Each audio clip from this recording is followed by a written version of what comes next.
Gérard Le Tulzo, bonjour. Bonjour. Bienvenue à la compagnie littéraire. On se connaît maintenant depuis quelques années, on va dire. J'ai le même plaisir à revenir parmi vous. C'est gentil. Vous avez publié récemment un second ouvrage historique, Verdun ou l'improbable victoire. Pourquoi Verdun? Alors voilà, une bonne question qui amuserait presque, je dirais, mes anciens élèves et tous mes amis qui me connaissent, parce qu'en réalité, je suis passionné par Verdun au même titre que je le suis par Napoléon et depuis des décennies. En fait, et donc, quand j'ai publié cet ouvrage, ils n'ont absolument pas été surpris. En fait, depuis des années, je prospecte sur le champ de bataille, mètre carré après mètre carré. Sur le champ de bataille, également tout alentour, à savoir la butte de Vauquois, les éparges.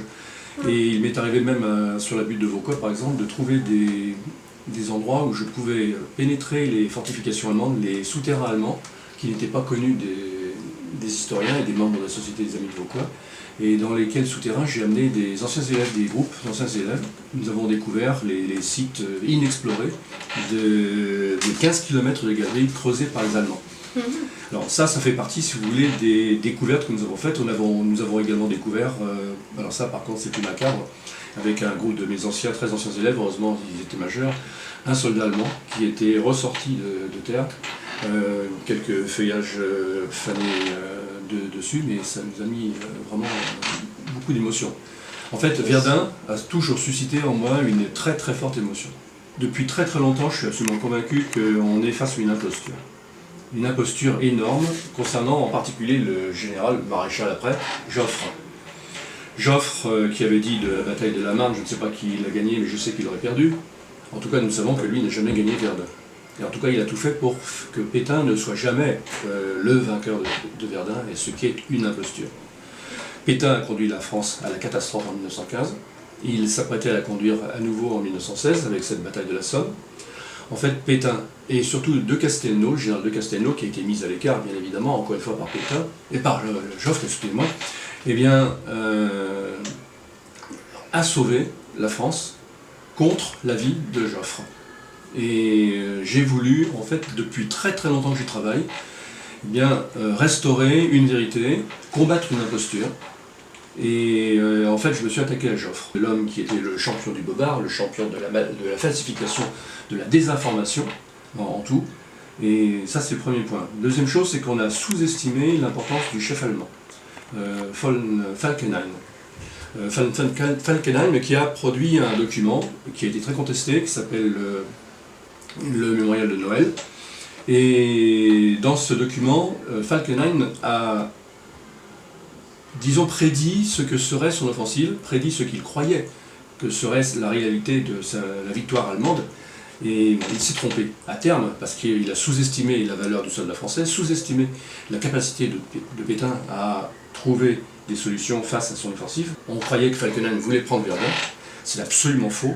Falkenhayn n'a jamais voulu prendre Verdun. Ce que voulait Falkenhayn, c'était attirer toute l'armée française sur le saillant de Verdun, pour la prendre au piège, la saigner à blanc, comme il l'a dit, mais il n'a jamais voulu, pas une seule fois, prendre Verdun. S'il prenait Verdun, il amenait l'armée française à reculer, ce n'était pas son intention. Il voulait l'attirer, l'aspirer littéralement. C'est autant de vérités que j'ai voulu restaurer. Non, Verdun, ça m'a attiré d'abord parce que très jeune, c'est vrai que j'ai visité le champ de bataille de Verdun, très jeune. Que j'ai été impressionné par tous ces sites criblés de trous de but, de marmites, comme on le dit là-bas. Et que j'ai eu la chance également, comme ça s'est passé pour Napoléon, de rencontrer des personnes historiennes, des gens en particulier qui étaient responsables du mémorial de Fleury, à Verdun, et qui m'ont aidé dans mes recherches, parce que je leur ai dit quels étaient mes sentiments très jeunes déjà sur ce que je croyais être de cette bataille et des impostures qui étaient véhiculées autour d'elle. Et je connais par exemple le colonel Farinet, je pense qu'il est décédé aujourd'hui, le colonel Farinet. Et donc qui m'a pris un petit peu sous sa coupe, qui m'a donné des documents totalement inédits, et il s'est produit un autre événement très important. J'étais professeur de français et d'histoire-géographie donc à l'école des Francs-Bourgeois, et c'était le 80e anniversaire de la bataille de Verdun.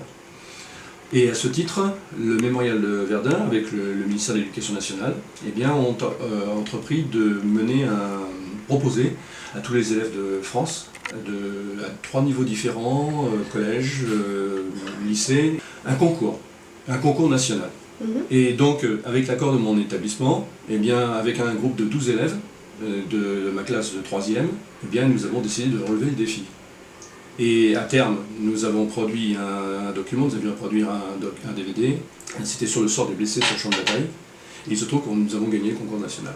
Et c'est d'ailleurs à ce titre également que je veux rendre hommage à mes élèves au travers de ce livre, puisque le dernier chapitre consacré aux blessés a été pour une bonne part conçu à partir de tous les travaux de recherche, la compilation et la rédaction opérés avec ce groupe de 12 élèves de l'école des Francs-Bourgeois.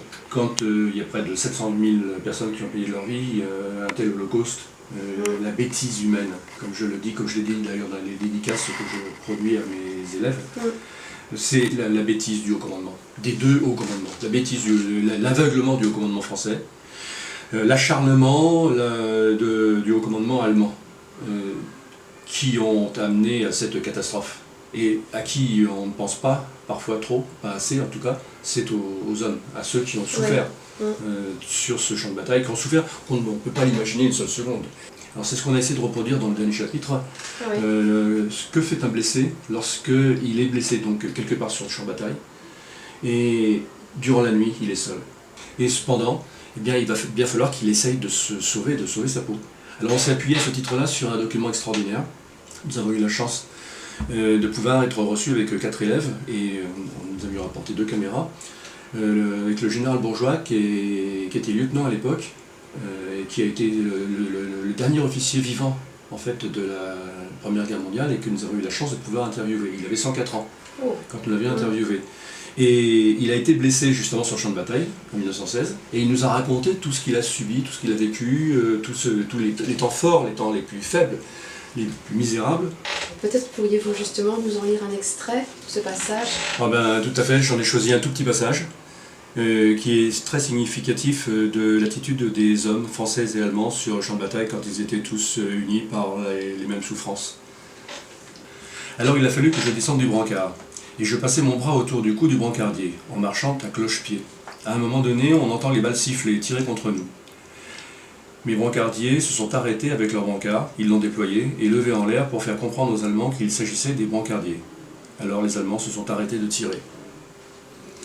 Alors cette toute petite scène, il la commente après encore, le général Bourgeois, à nous dire que lorsqu'il se retrouvait au poste de secours, il était confronté à des blessés allemands aussi, qui avaient été ramenés dans nos lignes par des brancardiers français, car dans ce genre de no man's land, on ne faisait plus beaucoup de cas de savoir s'il s'agissait d'un prisonnier français, d'un blessé français, d'un blessé allemand.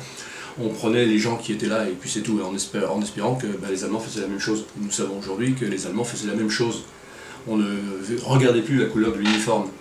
Et on constate que dans les propos qu'il se tenait, lorsqu'il se retrouvait brancard contre brancard, eh bien, il n'y avait plus de haine entre ces personnages-là. Et ça, c'est une des choses qui m'a profondément touché, que le général Bourgeois a aidé à nous faire comprendre, à nous et à mes élèves, justement. Est-ce que vous avez déjà une idée en tête pour un prochain ouvrage, ou est-ce que c'est trop tôt? Alors, l'idée n'est déjà pas écrite, en fait, presque entièrement. Je crois que M. Ravel, d'ailleurs, la connaît, à savoir que nous allons célébrer l'année prochaine le bicentenaire de la campagne de 1814 de Napoléon Ier, donc je reviens à mes premiers amours. Et donc il va s'agir d'apporter ma petite pierre à cette campagne militaire qui est pour les historiens militaires presque unanimement la plus belle campagne militaire de Napoléon Ier, et peut-être certainement le plus grand chef-d'œuvre de l'histoire militaire. Une poignée d'hommes, 25-28 000 hommes, dans le meilleur des cas 40 000 hommes, et dans le pire 15 000 hommes, il a réussi à repousser les assauts de 230 000 ennemis.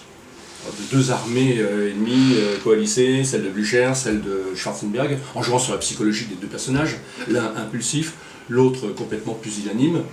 Et grâce à cela, eh bien, il a remporté victoire sur le sol de France, qui le tenait tant à cœur, les victoires de Champaubert, Montmirail, Vauchamp, chaque jour une victoire, chaque jour un exploit nouveau. Et là, à nouveau, retrouver le Bonaparte de la campagne d'Italie, et qui faisait dire à ces hommes qu'ils remportaient les batailles non pas avec leur sang, mais avec leurs jambes. Et cet ouvrage, qui va donc sortir en octobre, moi je l'espère, en octobre 2013, eh bien justement va rappeler le souvenir de cette incroyable campagne militaire où Napoléon a repoussé les limites du génie militaire. Donc cet ouvrage, 1814 ou la victoire de l'intelligence sur la nombre, va certainement paraître autour du mois d'octobre-novembre de cette année. Écoutez, Gérald Tezot, merci, et puis on attend avec impatience. Merci beaucoup.